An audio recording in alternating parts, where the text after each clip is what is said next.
Hi everyone, happy Tuesday. I just wanted to say that I'm sorry I haven't made a couple videos. I think last week, I don't know if I made any, pretty much every day after school. I was sick one day, I was sick on Tuesday, so I ended up having to call out on Tuesday because I felt so horrible. So wasn't able to make one then, and pretty much every other day after that, either I had my club after school, which is on Thursdays, I had another doctor's appointment I had to go to, or I had meetings right after school. So I did want to apologize for not being able to make any more videos and kind of keep you in the loop of what's going on. But I did just want to catch you up to date to everything that we're doing here in the classroom, and also kind of explain a little bit what the math homework is tonight if you stay with me for math. So really, now that we are almost to the end of the second marking period, we're about halfway through the year, but almost at the end of the second marking period. Lots of things are going on. For reading, we're still moving right along with our Journeys lessons. Right now, we're on lesson 12, and we're reading a story called Tops and Bottoms.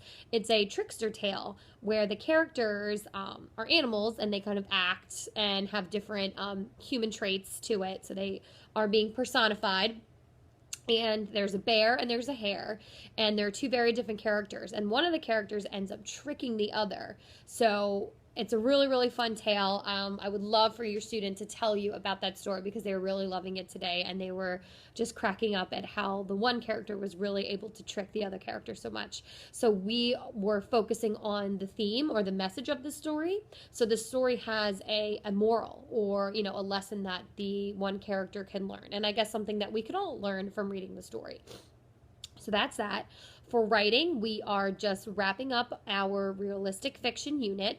The students actually started typing up their stories today. So after they type everything up is when we'll go back and do editing. So we'll look for spelling errors, punctuation errors, any capital letters that we may or may not need.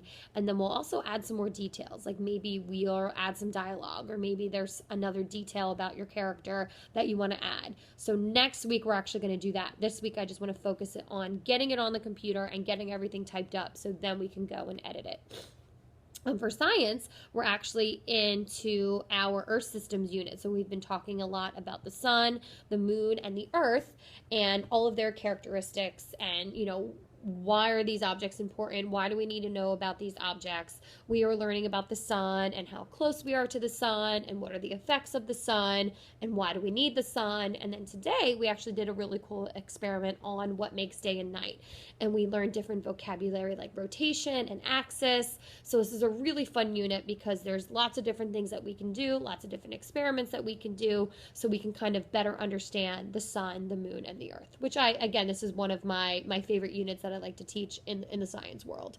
So it'll be really fun, and I know the students will love all the different activities and experiments that we have. Then if you stay with me for math, we are on our third investigation, and right now we're really focusing on adding and subtracting numbers.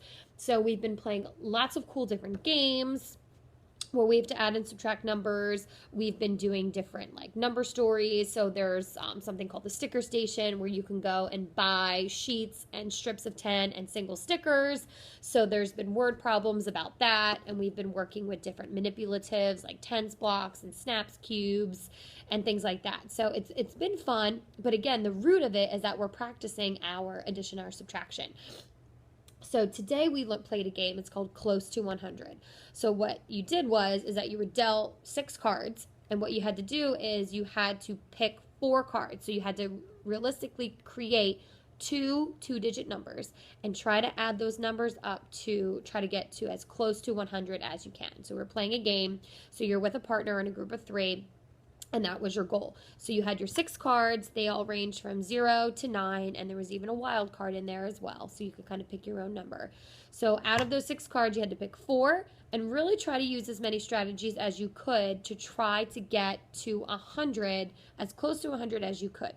So let's say, for example, I picked 45 and 54. Okay, so again, I had to make two-digit numbers. I would add them up and see how close I would get to 100. Now you could go under 100 or you could go over 100. That part didn't matter.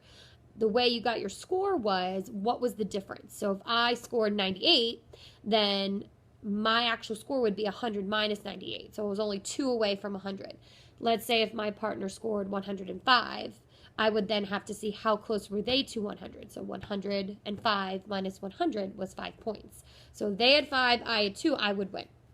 So tonight for homework, you are working on page 130, and it's pretty much the same thing. So these kind of represent the 6 cards that you would pick, and the same thing is you have to pick 4 cards, and try to add up numbers that equal 100. So you needed to create two-digit numbers and add them up together to equal 100. So there's only 3 problems, so it probably really shouldn't take you too long, but what you're practicing is finding pairs of 2-digit numbers, adding them up, and trying to get as close to 100 as possible. It sounds really complicated, but I know the students, once they played the game and saw how the game worked, they were able to really figure that out. I know they were just trying to add like 1 plus 2, like, oh, I can just add 99 plus 1. Yeah, you could, but I needed 2-digit numbers, not single-digit numbers. So if you have any questions or have any concerns about the homework tonight, please let me know. Sometimes I know that the directions to these games are really, really long, but then once we play it, the kids are like, oh, okay, now it makes sense. So if I didn't explain it well, please let me know, and I can try to help you as much as I can. I think we're going to be playing this as the investigation number 3 goes on. So again, the big thing is that we just want to practice adding 2-digit numbers together. That's really all that we're doing, okay? So as always, any questions, you can comment here. You can send me a message on Class Dojo, or you can email me. There was a letter that went home today explaining a little bit about Class Dojo. The points that students earn, that's kind of going away, and the letter explains why I'm doing that. But I don't want you to delete the app, because I still want to be able to communicate with you and like take pictures and send them everything to you via Class Dojo. So just because the students aren't earning points anymore does not mean we're not going to use Class Dojo, because I think that's a really great way for all of us to communicate.